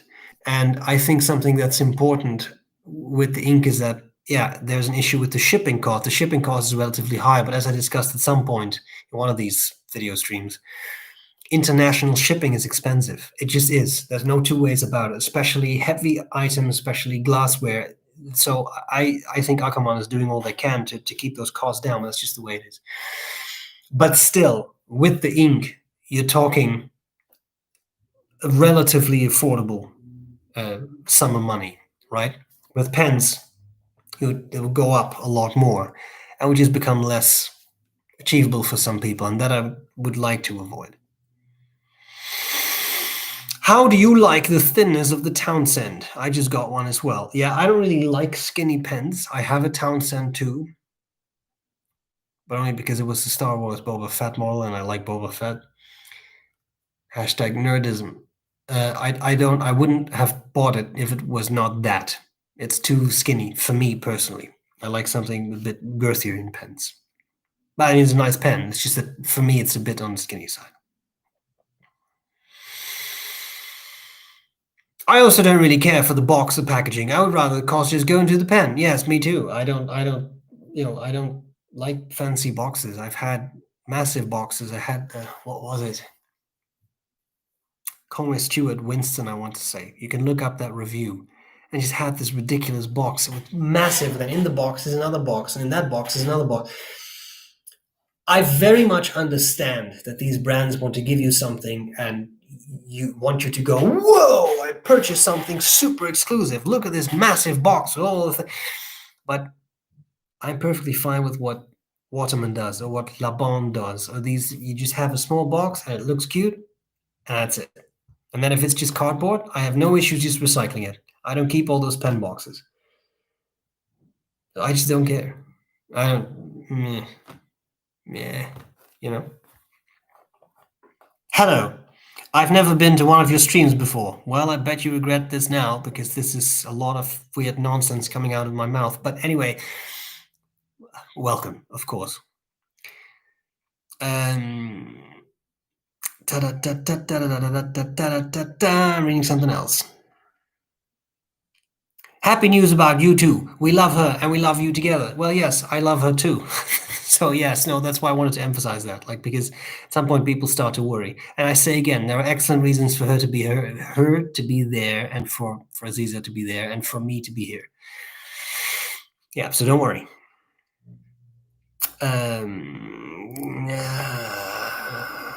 Since the COVID social distances have gone into effect, I notice how often people touch their face, nose, mouth, and then continued to touch doorknobs. Oh yeah, no, I know. I do it all the time. Given that I've been inside all day and I wash my hands in the morning, I think I'm safer now, but I know what you mean. Yeah.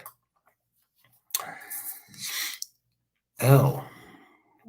Which 5 Dutch people should everyone know? Raymond van Barneveld, yes, the darts player. Interesting character. Michael van Gerwen, yeah. I would say Harry Mulisch is one, because he was an interesting person, but he was a very, in my mind, a very good author. So he would be on the list. Oh, down the street. Police. What's going on? I can't see. I can't tell, so I don't know. Probably ballpoint user. Realistically, probably being arrested. Makes sense. So yeah, so is that. This is the best thing ever. Katja contributes. Stephen Brown, Joost Appelboom, Paul Rutte, Frank, and Dennis will do. Yes, correct. That really made me laugh. That's the best answer. So Stephen Brown speaks with, that's me. Joost Appelboom Penna, Paul Rutte, the fantastic manager of Akkerman in The Hague. Paul Rutte is, let me just take this time here. Paul Rutte is one of the nicest people I've met in my life. And if you've ever been in Akkerman, you know what I'm talking about. Look for the gentleman with the white beard. I cannot, this is not flattery. You know this, and people who have been there can confirm this. He's one of the nicest people in the world, and he lets you try out all the pens until you find the one you like, and you can try out 5, the same model with 5 different nibs, so you find out exactly what you like. You find the specific medium of fine that you like. Amazing person. Joost Appelboom, Joost, of course, from Appelboom Penna, is a fantastic guy as well. Super sweet, really kind. Frank van Grieken of Fonto Plumo is also a really nice guy. His wife is also really sweet. They're always a lot of fun to hang out with at pen shows. Dennis, Dennis van der Graaf.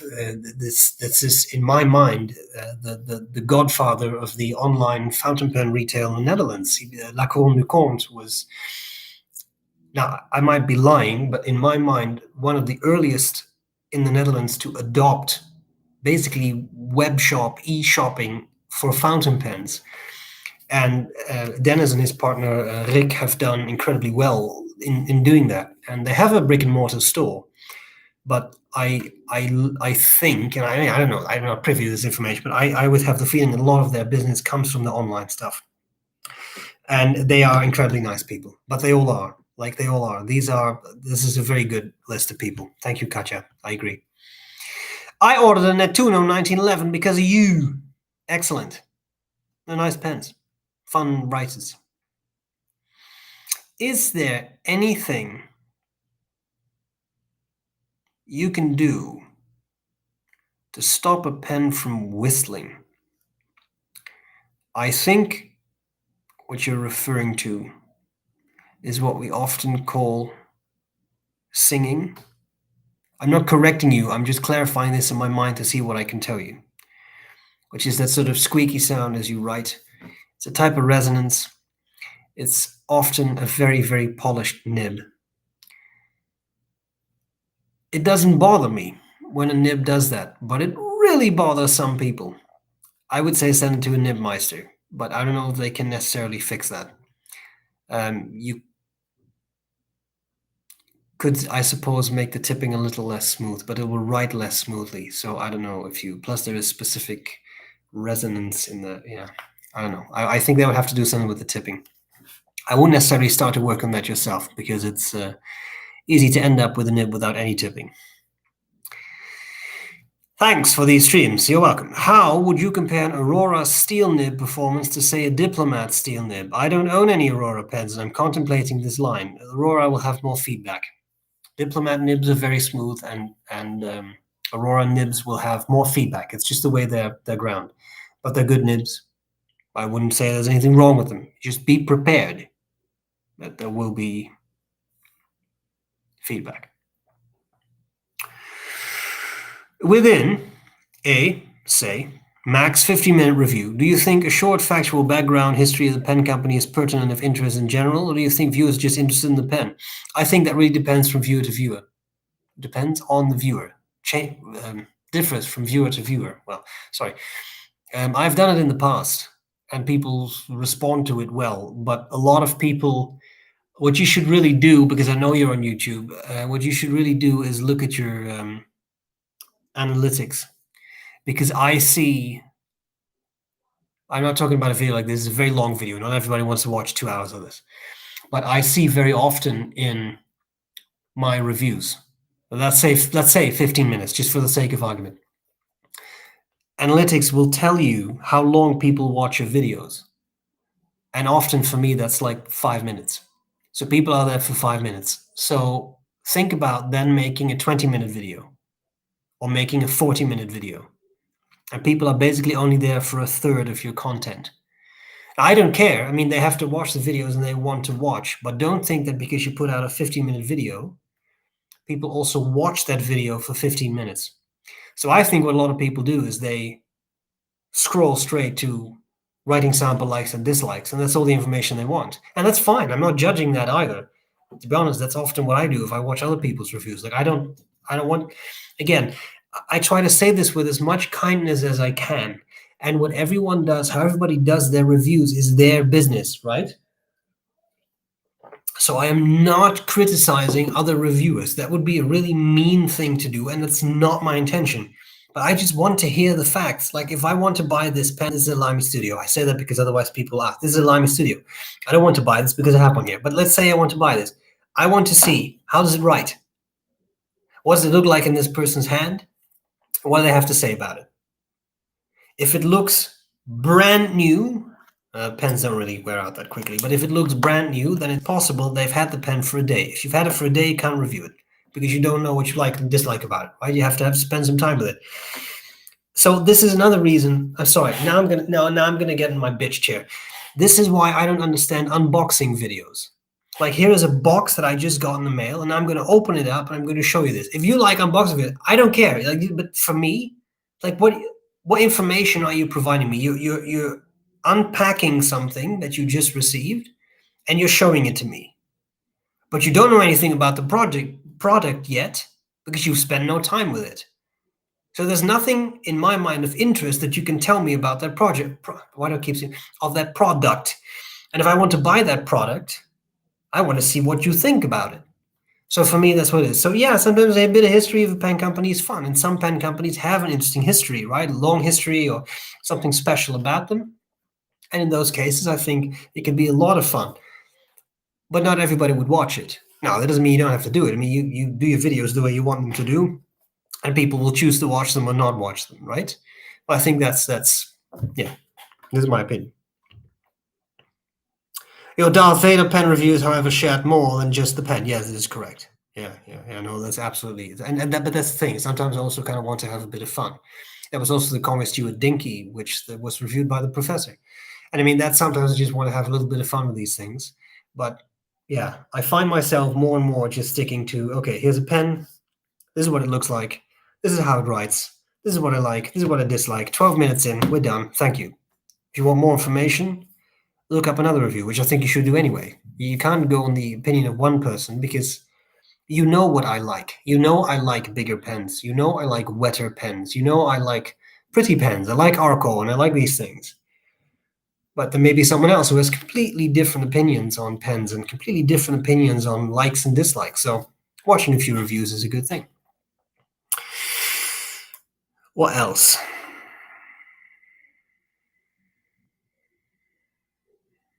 Yeah, see, here's someone says, if I'm interested in a pen, I already looked into the history and background of the pen, so an on-point review is usually what I'm looking for. Yeah, and that matches my opinion. But again, your mileage may vary. You may be someone who really likes, like what some people do. For example, Matt. Let's talk about Matt, the pen habit, right?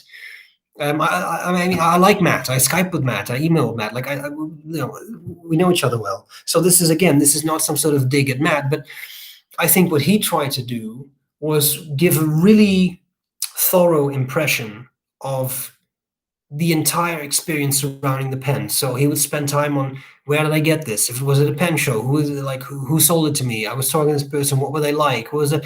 There's nothing wrong with that. And some people really love it when you go into all that detail, right? But for me, yes, as with Kiara, I hope I pronounced your name correctly, the same thing. Like, I don't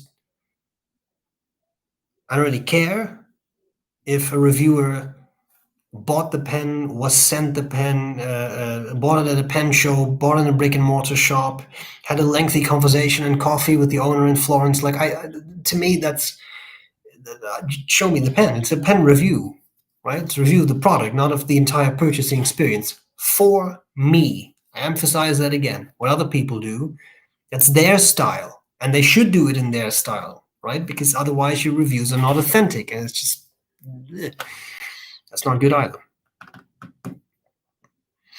You're a crack, as they say. That's a compliment. Entertaining and informative. You're one of the primary reasons, together with the pen habit, that got me hooked on this passion. Excellent. Well, I'm glad to hear that. Thank you. Where was your last great trip to New York City? Now, I've never been to New York City. I will honestly admit this. In the US, I've only been in Washington, D.C. Yeah, it's the only place I've been in the United States. How ridiculous. Yeah, I've only been twice. Haven't been anywhere else. I drove through the United States a bit from Toronto getting there. The hell? From Toronto getting there. But no, I need to visit New York. I wouldn't necessarily visit New York right now, personally, but at some point. I did just get my bottle of Ackerman just a couple days ago. Excellent. May you enjoy it. Does ink have a lifespan after which you have to chuck it away? I read once in a fountain pen book after a year. Yeah, I think opinions vary. Some inks like Mont Blanc used to at least come with a best before date on the boxes. I don't think you necessarily have to throw it out after a year, but you just be careful. I have had issues with Jehabam, for example, and I don't know why. I don't know if it's because they use plant-based dyes or like whatever, but in any case, I've had a number of Jehabam bottles. I put the nib in, I took it out, and there was this string of goo hanging from the nib. It was one of the most disgusting sights I've ever seen, and a number of Jehabam bottles had that I hadn't had for so long, probably under a year even, or maybe close to a year. Well, that's a fungus, right? Or mold. There's something off with that ink. In that case, you chuck that ink. Absolutely, because you don't want that in your pen. So that happens. There are inks that I've had for 5 years. Look at the Parker Pen Sapphire that people go after. That was the most sought after ink until my ink was launched. Hashtag boom, hashtag thug life. But I say this jokingly, right? But the old ink, and people use that without issue. So I don't know. I just be careful. I don't test my inks, but if I see something floating in it that looks off, it's out. It's gone. If I see stringy bits of goo, it's gone. It's that simple. I'm just not going to play that game. It's an ink, right? It's not a multi-$100 investment typically, so don't take the risk. And this, in my mind, is another good reason to be sensible about the number of inks you own. Because think about it, it's very tempting, right? Oh, new ink, I'll buy it. Oh, new ink. But how many of your inks do you actually use? Because I know people who have hundreds of inks. You can't even use that up in a lifetime. Basically, your grandchildren will not be using that up, so to speak. So is that sensible? Because they will go off. And that's why I remember the last ink I purchased. Because again, I have some friends, very kind friends who send me ink sometimes. But I mean, beyond that, I have the few inks that I like. Those I use. I don't need every spiffy new ink with this and that and the mango, and then there is real bits of mango or whatever. Like I don't care. I just don't care. So I'm conservative in that regard. How much pressure should I put in a fountain pen? No pressure. You should really try to write with as little pressure as possible. A ballpoint or a rollerball requires pressure to push back the roll in the mechanism so that ink, oil-based for a ballpoint, water-based for a rollerball, will flow out. But a fountain pen does not require pressure. That's the joy of using a fountain pen. You don't have to push down, so your hand tires less. No pressure. No pressure. Hello, Rob, joining in from Saskatoon. Nice to see you. Virtually, sorry. 30 milliliter diamine ink bottles are plastic.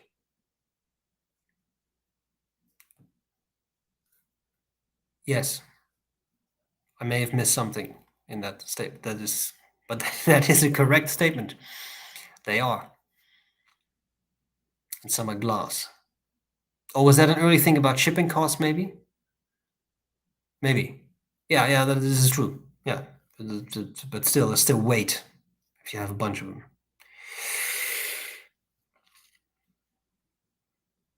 Tines are just closed points with a bit of ink between the channel. We're getting very philosophical, people, but yes. Cult pens in the UK is probably the largest selection in Europe. Never ever had a problem with them. Yeah, I've also had very good experiences with cult pens. I had the cute little mini pen at some point that was really nice. I had some inks break from a well-known online pen shop. They made it right instantly. Yeah, you see, I really think that you also have to look at the margin on ink, right? I don't want to get like really like technical about it, but let's face it. Like you have bought a $10 bottle of ink, say. Well, that's not the wholesale price for the vendor, right? So if one breaks, yeah, they have to pay the shipping cost again. Well, that's a business cost. That's the way the game works. And they lose a bottle of ink. But how much have they lost? $5, $6, $7 most, I would say.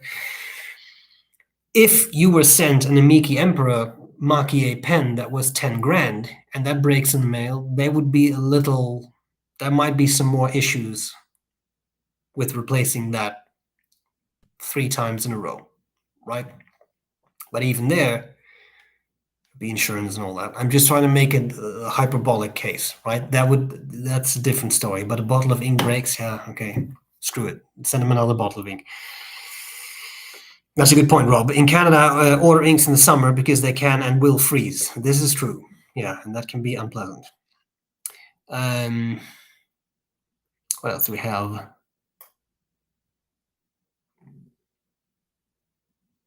Yes, lay wines, if you're in Canada, they do have the SBREBROWN ink. So for my Canadian friends, that is an option.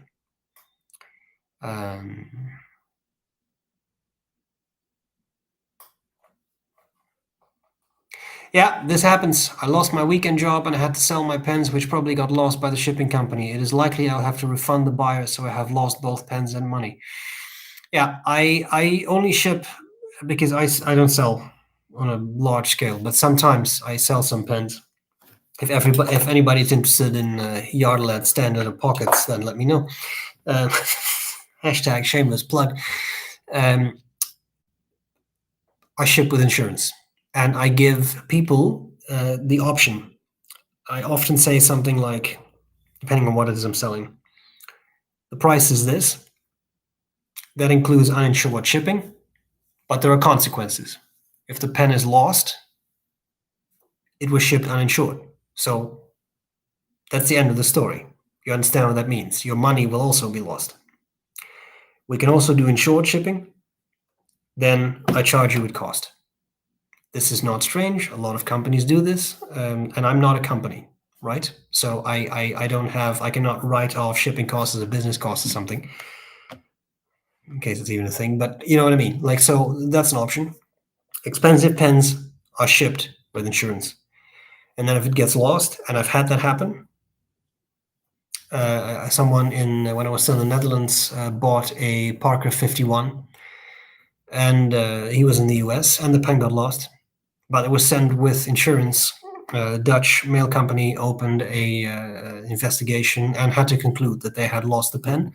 And I was promptly refunded, and then I could refund that person. So I'm sorry because this sucks, but yeah.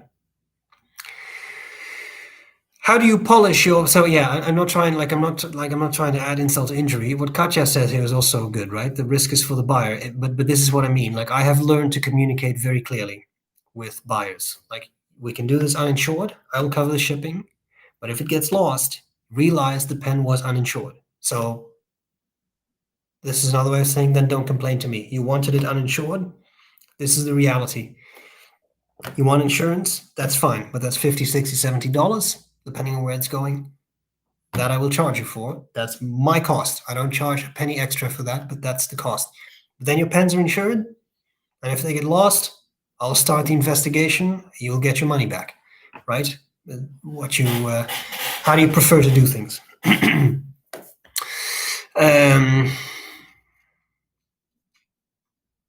What else do we have? How do you polish your pens? I don't really polish much. I have a little polishing cloth I got from Brian Greer, from Chatterley Luxuries, and I use that. It just cleans them off very nicely. It's not. I don't think it's microfiber. It feels more like silk. It's very, very nice. I really like that. Silver pens, if you don't polish them, these ones have patina. You probably can't see that very well, but these have patina, and I have a silver polishing cloth. Which utilitarian pen that is often overlooked would you recommend to a mathematics student? Already have Lamy, Kaweco, Faber-Castell, etc.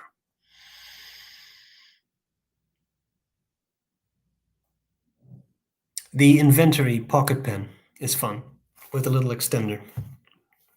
It's not super cheap, but it's a very nice pen, and it's very, very versatile. Again, with a rollerball tip and a fountain pen nib, so that's quite nice. Those are pretty nice.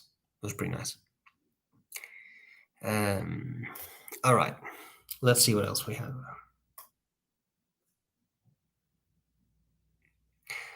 Ellen says that my ink comes in the absolute coolest bottle possible. Yeah, I do like the bottles. Also the facets, just such a classic design, right? Franklin Christoph, they have best boxing. Yeah, yeah, but again, because it's simple. I agree. I agree. Like, it's all I want, right? I don't, I want specific huge boxes. I want to thank you for your videos. I would never have experimented with broad nibs had it not been for you. I buy pens after watching your review and buy pens that you recommend. Never been wrong. Well, thank you. That's good to know. Yeah, no, broad nibs, that they are a lot of fun.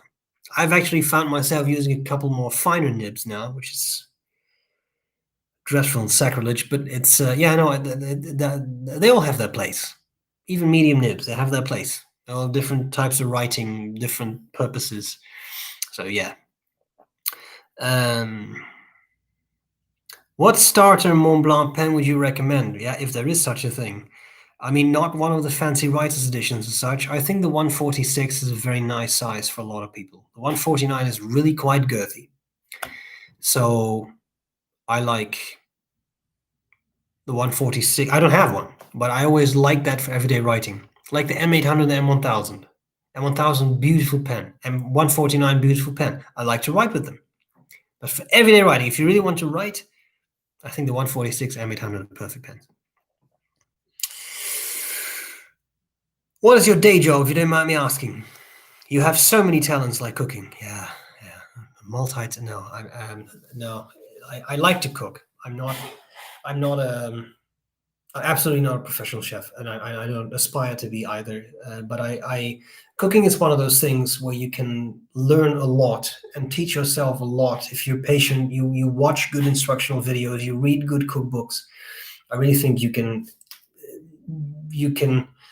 elevate your cooking. Sounds really pretentious, but you can go beyond the very standard basics, I think. So I like that. But my day job is I'm an instructor at a college. I teach psychology.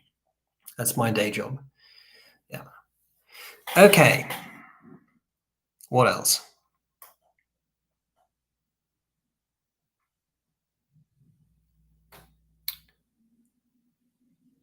Yeah, another thing. Yeah, we're going back to just Paul Rutte from Ackerman. Yeah, he honestly, he is an amazing guy. He's very sweet, and to be honest, he's the reason there is SBREBROWN again in the first place, and that it's in the Ackerman bottles, because he asked me, would you be interested in doing that? And I said yes.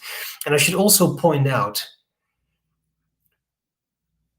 we have to be appreciative of the enormous amount of work that Ackerman does for my ink, because all I do is order ink from Diamine in 5-liter jerry cans, have it shipped to Ackerman.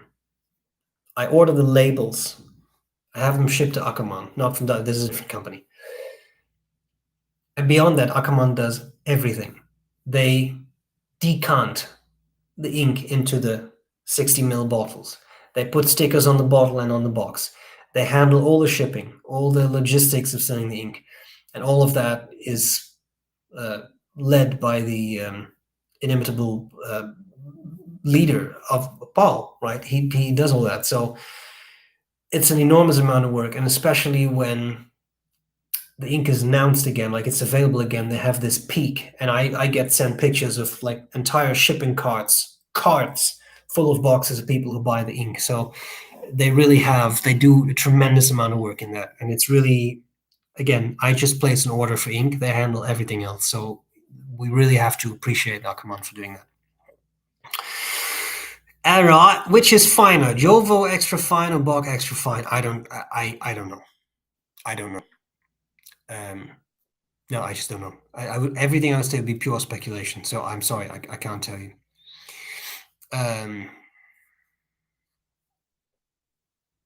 Oh, hello. I've never had stroop, but now I may be butchering these names. But gur or jaggery that you get in Indian food stores is sugarcane juice that's been reduced to a solid. Oh, interesting. I will check that out. Thank you. Gur. Okay, remember that. Thanks for everything. I'm getting a beautiful Pelican M1005 because of your review. No, they aren't your preference, but clarity was greatly appreciated. Thank you. I appreciate that. This is a beautiful pen. I mean, it has a stellar pen, so I hope you'll enjoy it. Is there better healthcare in Red Deer or in Toronto? Well, Toronto is much bigger, of course, so there are more options, I think. But I at some point I had to go to the emergency room in Red Deer. Um, it wasn't anything. Turned out nothing be terrible, but that it was a long waiting time. But that's not the fault of Red Deer. That's because the hospital is understaffed, which is not. I don't blame anyone for that. Obviously, it's a state of affairs. It wasn't for the record. It wasn't a COVID thing either. It was well before that. Again, it was nothing serious. But yeah, I often will do that in your pen reviews. Scroll to the writing sample and likes, dislikes. Out! No, that's fine. As I said, like everybody does things their own way, and I think that's a perfect way to do it. Like that's again, that's what I often do too. I don't need a giant story. I just want to see the pen. Right, right, okay. Sailor 1911 large versus Pilot Custom 74 broad nib preference. Yeah, for me, Sailor. I like Sailor nibs better. What is your favorite nib ever for writing? Be specific, please. Customized or as supplied? Yeah, a number. Again, I don't have. I have multiple pens and multiple nibs that I all like. The Visconti Opera Master with a broad nib, 18K, tuned, not ground, tuned by Mike Masayama, is a stellar writer. A pen that I really like. Have I tried Ranga pens before? Yes, I have. They're good. Have you bought a fountain pen and thought you got a great deal, but learned later you were taken? No, I don't think so. No, I don't think I have. Whether at pen shows or otherwise, no. I think the first Chinese pen I bought was something like $20, and that realistically was probably a $5 pen. But yeah, that could be way worse, right? Is there any place to buy a Pelican M1005 with a triple broad nib? Yeah, the regular channels, eBay, Penboard, these kinds of places sometimes have triple broad nibs, but they're discontinued, right? So, okay, I would say we have about 4 minutes. So we're slowly rounding this up. If you take your favorite bits from different pens, what would your perfect pen be like? I don't know because they're all different. I mean, I like bigger pens. I like wetter nibs. I don't think I have a really strong preference for something. I'd have to think about that.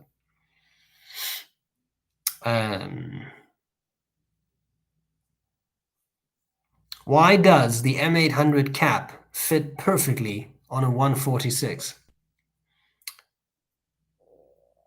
Coincidence.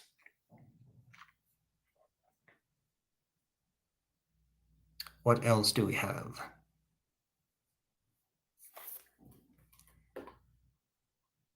What else do we have?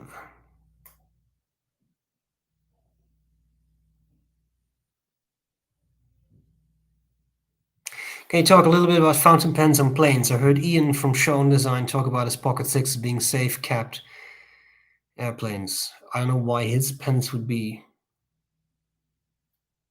particularly safe. Yeah, as you lift off and land, the air pressure in the cabin changes. It could push out air bubbles, so ink gets pushed out. I have traveled with fountain pens. I've had some leakage. I've had some non-leakage. I typically travel with empty pens, and I ink them up on the spot. Bring a sample vial, or if I'm going to Toronto, we have ink there, and I ink it up there. I mean, I also don't typically feel the need to fly with enormous amounts of pens, but usually I do bring a pen or two. If you travel empty, then that's never an issue. And if you just take like a Shown pen, if you just take a cartridge, you just put it in, but you don't puncture it yet, there's no issue. There's no danger. The much more interesting thing is getting through security with your pens. I often get the question of, "Sir, are there calligraphy pens in that bag?" Yes, there are. Sure, let's call it calligraphy. That it's not a big deal, but they often want to see them, especially if you carry multiple ones, because some people just have one pen, but they have a case with multiple pens. They often want to see it. It can hold liquid, right? You could create a little explosive. I'm not giving you ideas, but just saying. All right.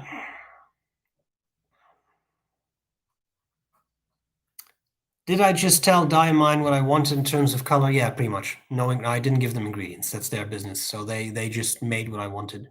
Yeah. Okay. Am I returning next week? I think so. My videos have been in bright light during the lockdown. Thank you. Narushi Conan. That could be pretty close to perfection. I have someone here who has a Conid with Arco Verde bits on it. It's quite pretty. Yeah, that's it.